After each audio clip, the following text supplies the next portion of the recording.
We're in Columbia, South Carolina at the governor's mansion this morning. Governor Nikki Haley, her husband Michael, and her 2 children talk about life in the governor's mansion and her next 4 years in office. Plus, we're going to head back down to Conway in the HTC Center at CCU to hear from a Harlem Globetrotter. Carolina This Week starts right now. This is Carolina This Week.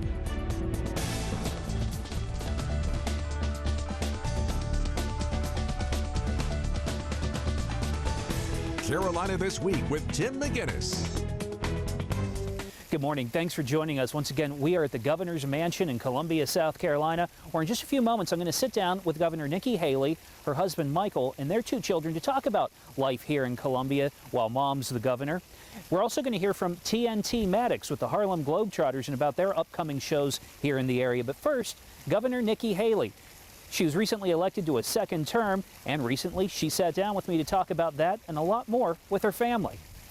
All right, well, first off, you guys live in a pretty cool house, and you have for about 4 years now. What do you think about it?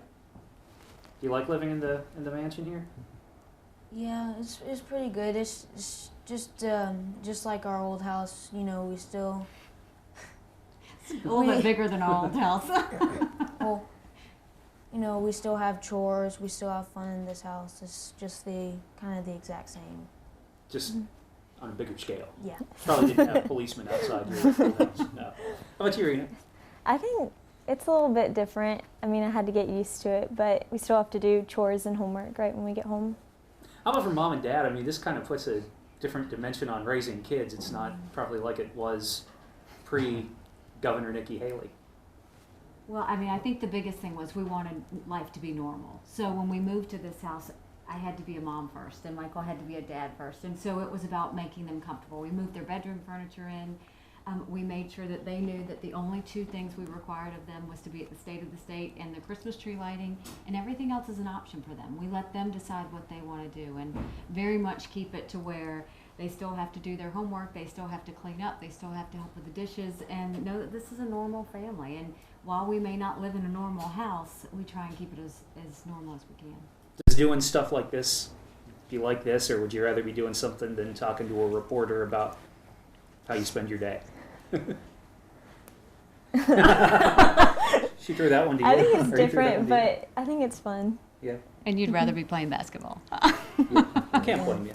Well, you know, when I was a kid, I remember we always wanted to spend the night at the friend's house who had the coolest house.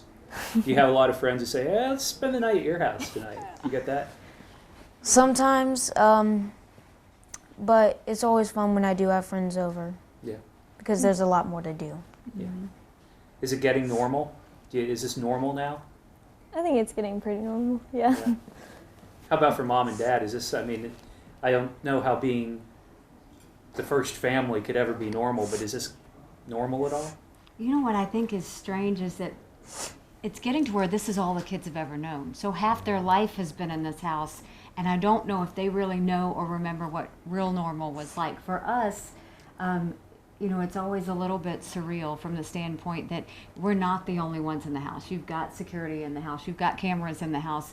You walk outside and you've got a gate that you've got to get people in and out of. And the spotlight's always on us whenever we do anything. So it is different because you remember those old days in Lexington where we could just hang out in our pajamas and our robe and not worry about it. But we've made the best of it. Yeah. Well, and 4 years is a long time when you're y'all's age. I mean, 4 years when you're a little older, they slip by like nothing. But when you're your age, you're going to have spent a huge chunk of your childhoods growing up in this really neat house or unreal house. Is that? Do you ever think about it like that? That this is your life. It's a lot different than a lot of people's life. Is that good or bad? Having come in at age 9 and 12, you know, there's a significant difference in those 4 years, and the changes that they both, have gone through in those, and any child at those ages. So, you know, sure, it's different, and it's got another 4 years to look at, and future colleges and things like that. So that's another phase but it's no different than any other family goes through. Well, and not only are you living in this kind of, I just call it an unreal situation because it's I'm sure it's got awesome parts of it, and I'm sure it's got some parts that aren't so awesome to it. But you also had to go through your dad not being around for a year and being in this kind of again, unreal situation. What was that like? Well, well, I was sad to see him go, but you know, I knew that he was doing something great for the country, and I was really excited when I saw him come back. And I remember the first thing I basically asked him was, "Can we play basketball again?" That's awesome. How about you, I Rena? was excited that he was doing it for a good reason, but once he left, I definitely realized how much he does for me and my family. You guys have learned all sorts of history lessons. You know, my son, he's 9 right now, and he was learning history, and you know, he was talking to me. He goes, "Do you know who the governor is?" I said, "It's Nikki Haley." And he said, "Yeah, well, do you know where she lives?" I said, "Yeah, I've been to her house a couple times." You know, he doesn't understand that, but you guys, particularly you, Nayland, because you were my son's age when you first came in here. You're learning about South Carolina history, and probably one of the better places to learn about South Carolina history. Did that help at all in school? It actually did. I've always been, you know, history's always been my best subject, and here definitely helped. You could go see the pictures of the people hanging on the wall that you're Yes, learning sir. about. How about for you, Rena? Well, history's not my best subject. But, yes, it's definitely helped. Yeah. How is school? I know I don't want to bring up any sore spots, but do you like school? Is it strange being the son or daughter of the governor while you're at school? People don't usually ask too many questions, and they don't make it any different than it was. Yeah. And you're in high school. I am. Wow. So. That's tough all on its own. Yes, So it way to is. go. How about you, Nayland? Well, you're always going to have like a couple questions from certain people, and questions that'll, you know, make you say, "Really?" You know? But I try basically not to really tell everyone, you know, because basically sometimes they already know, but you know, most of the kids just treat me normal, which is I'm really glad that they treat me normal. Yeah. And you know, one of the interesting things for us all to get used to was security. And when they were 9 and 12 and they were just babies, security was their family and their friends and hanging out. And now Rena's 16 and she's like, "Do they have to be so close? You know, do they, you know?" So it's, as they're growing up, it's funny how they're changing with the dynamics of this office. But we're incredibly proud of them because they understand we're a family of service, and they realize that there's another responsibility that they have to have as they go through life. Did you have to sit down as a family and maybe have a talk about when you decided to run for re-election? Do we want to do 4 more years of this? Do we want to go back to pajamas and, you know, sleep in Indleton and not We worry about actually going did have a somewhere? serious conversation that lasted for a while that said, "Okay, we've seen what these 4 years are like. What do y'all want to do?" And it was not only with me and Michael, but very much with the kids, because this is their life too. And they didn't ask for this initially, and we wanted to make sure that they knew, you know, did they have it in them to go 4 more years? Because it can be tough on them too. I mean, they're gracious about it and they're great kids, but you know, it's not always easy to be children in the governor's mansion. So In the spotlight. that's right. Yeah. That's right. Did you turn to maybe for advice to maybe the Sanfords or anybody who came before to say, "How'd you handle it?" You know, certainly we talked to Jenny Sanford in the beginning. I mean, she was probably the person we talked to the most about how do we handle the kids? What can you tell us? How can that be helpful? And she was fantastic. I mean, she told us, you know, different avenues and how to keep them normal, because that was the most important part. We didn't want them to change. We loved watching them grow up, and we didn't want them to change the way they were going just because we happened to be in this house. And she was incredibly helpful with that. In my house, we had a cocktail party around Christmas time, and we had about 15 people over. You guys had a few hundred people Yeah. walk through your house. Is that weird? I mean, that's got to be kind of weird. No, a bunch of people downstairs. I can't go down and you know. You know, the nice part is sometimes Reno will come down and chat with everybody, and Nayland makes a point to stay away. The only thing is when we have people over, we have to tell him when he can't play basketball upstairs because you can hear the bouncing. So we tell him, you know, we're going to be doing this from 6 to 8. You can't play basketball, but before or after that you can. So that's kind of hampered his life. But she's now actually, she comes down and she enjoys it with us. So Well, it's fun. now the journalist mind has to ask, you can play basketball upstairs? You have a little goal. Can and do. I'm supposed to. Or There's a little goal in my room, you know, On the that door. on the door. That's cool.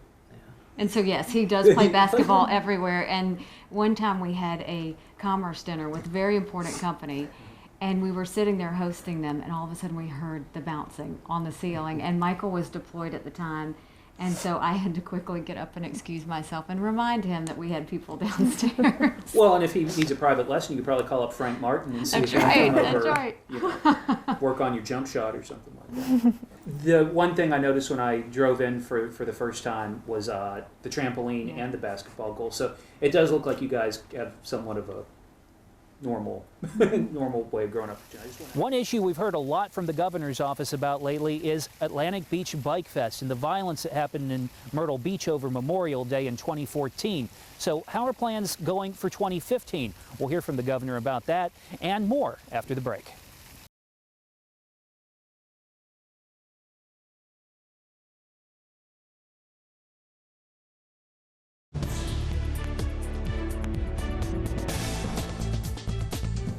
Governor Nikki Haley will be inaugurated to her second term later this week. We recently had a chance to sit down with her and her family to talk about a second term and what happened during the first term. Here's more of that interview. I just want to quickly go to something about the legislative session and what's going to be happening in the next year. Got to talk about Atlantic Beach real quick and Bike Fest, since we're already doing some stories on that in Myrtle Beach. How do you feel about what's happened so far, looking forward to next Memorial Day weekend? Do you think the people of Myrtle Beach are going to be in good hands as far as help from the state goes? I'm incredibly proud of how everybody has pulled together, including the people of Atlantic Beach. What we came in and said was, this has got to stop. We can't continue to see this same activity happening, especially when people are getting hurt. And what we saw is we've seen them now addressing curfews and everything in Atlantic Beach. We certainly have our director of SLED, DPS, and Triple P all stepping up to add additional officers there on the ground, and to make sure that when the guests come in, that they understand that we are a state that is a tourist state. We want you to have fun, but we have laws and we have rules, and they're going to be followed. And there's a way to do that with keeping our southern charm, but not upsetting the lives of the residents that already live there. And so this will be a big test run to see how this goes, but I think a lot of people realize there's a lot riding on this next Bike Fest to see how it goes and whether this truly can be managed and handled in an appropriate way, or else we'll have to take action. And not a question, but just final thoughts on the next 4 years. You know, I look back at the last 4 years, and what we said was we really wanted to make sure that the people felt like they made the right decision. And so you saw me go real heavy on jobs and education and making sure that we were moving South Carolina's business climate forward and getting people back to work. This next 4 years, you're going to see a lot more of the same, but at a totally stepped up, ramped up level. Now everybody knows South Carolina is the it state. Now we're the second most popular state for people to move into. We're the #1 in all of the manufacturing that we're seeing happen in the country. Now we want to go and take that to a whole new level, which is how do we make sure our South Carolinians are trained enough to do it? How do we continue to improve education so that every child, regardless of where they live, has a good education? And how do we bring ethics reform and true, strong ethics reform to the legislature? Because we've restructured and we've done great things. But in my time over the last 4 years, we've watched a lieutenant governor get indicted, a senator get indicted, a speaker of the House get indicted, and I've removed 8 sheriffs. That doesn't talk about the other issues we've had to deal with. It's time to clean up the way elected officials act so that the people of South Carolina can trust them again. Thanks, Haley's. Okay, thank you so much. Governor Nikki Haley will be sworn into her second term on Wednesday, January 14th. When we come back, we're going to hear from a Harlem Globetrotter. We're going to head down to Coastal Carolina University, and TNT Maddox from the Globetrotters is going to attempt to show me a few basketball tricks. I'll be right back.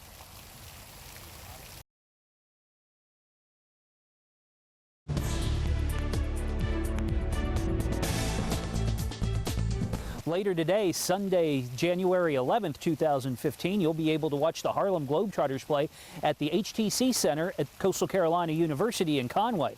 Well, last week, TNT Maddox from the team stopped by to try to show me a few tricks and tell me a little bit about the Globetrotters in 2015 and her connection to South Carolina. Here's my interview. First off, you guys are going to be playing here against the Washington Generals. That's a new team for you guys. I'd never You know, we hadn't played them in 5 years. Wow. So I guess they've been away scheming and plotting, and they have something up their sleeve for us. So we'll see how that works out for them. That's pretty cool to be a Globetrotter. I mean, that means you've got to not only be a good basketball player, but you kind of got to be able to put on a show, too. Yeah, I mean, it's sports entertainment at its finest. When people come to the show, you can expect some high-flying dunks, some tricks, some comedy. It's one of the very few events that an entire family can come to and enjoy themselves, so we pride ourselves on that. Well, you know, I remember being a kid, and I used to go see the Globetrotters, and this was back in the heyday when you had Curly and you had all those great Meadowlark players. and those guys. And they were on Scooby-Doo, and that was pretty cool. And my kids now, I'm trying to get them into sports, and I think that by going to see somebody like the Harlem Globetrotters, it might inspire them to want to get out and play basketball. And I thought you have a great story because you were 13 years old when you really got into basketball. You weren't dribbling from the time you were in diapers or anything. So you think that, is that your message to kids maybe, is to kind of, you're never too old? There you go. If you love something, practice it every single day, because even though I started a little bit later, I practiced every single day from that day forward, all the way up until probably beyond college. So if you have a dream, chase it, and also don't count yourself out of things. Who would ever thought I would be the only female on a all-male basketball team playing for the world-famous Harlem Globetrotters? So that's pretty incredible. Yeah. And it takes a little bit of practice too. You just don't wake up one morning and all of a sudden start doing all that crazy stuff.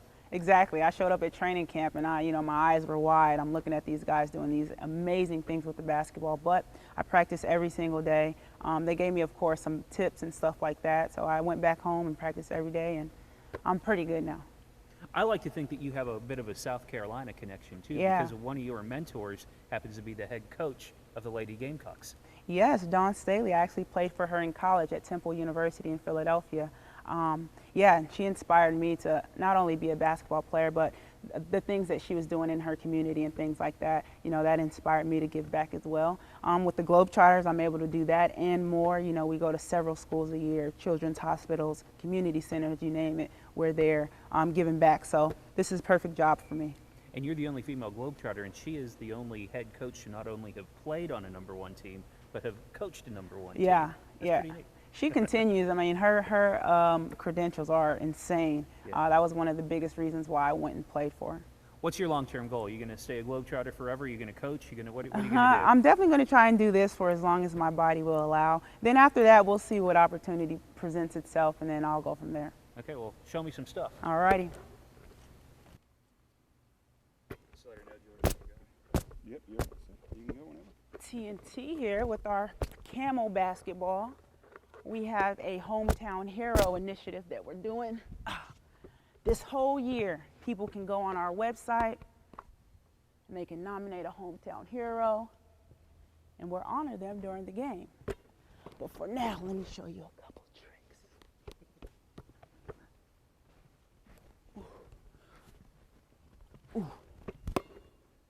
Harlem Globetrotters, go on our site, nominate a hometown hero, so we can get them honored during our game. It doesn't really matter the size of your finger. It's about your balance. Whoa. She didn't leave it there long. I noticed that. That's smart. You want to try it again? Sure. All right, so you just hold it out. You look straight forward. You usually do better if you don't look at it.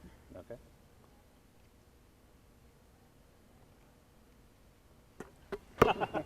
That's pretty cool. How long does it take you to learn to do that? How long can you do that? How long can you leave it up there spinning? Well, I can cheat a little bit and keep it going like this, but I can also do some other things like this. Oh. That's how you roll it around here. Yeah, man, we have so many different variations of tricks, if you will. And I'm still learning. This is my 4th year, and I haven't even, scratched the surface, really. Yeah? How long do you practice a day? We practice for 2 hours every single day. And we play upwards of 250 games a season. So you're always on the road. You're always practicing in a different gym in a different town. Yeah, during our USA tour, which is about 4 months, and we'll play in a different city pretty much every day. So I've been to every state in the United States. So it's been cool. It's been a cool run. No, you don't even have to. You can stay in your spot. Okay. So you're gonna go around the back once, under your leg again, fake pass. Put it into your arms, hit it off your knee. So around your back. Around my back. Under your leg. Under my leg. Under your leg again. Under my leg again. Fake pass. Fake pass. Put it in, now off the knee to me. Boom. Wow. Then you Maybe I can should speed try it up. That's how it looks fast. I did it twice. Yep. Fake. Yep, off the knee. Boom. That's pretty cool. Thanks a lot, Boom. TNT. Oh, no problem. Something tells me the Globetrotters aren't going to be inviting me to join the team anytime soon. Maybe I could try out for the Washington Generals. I don't know. Carolina This Week will be right back.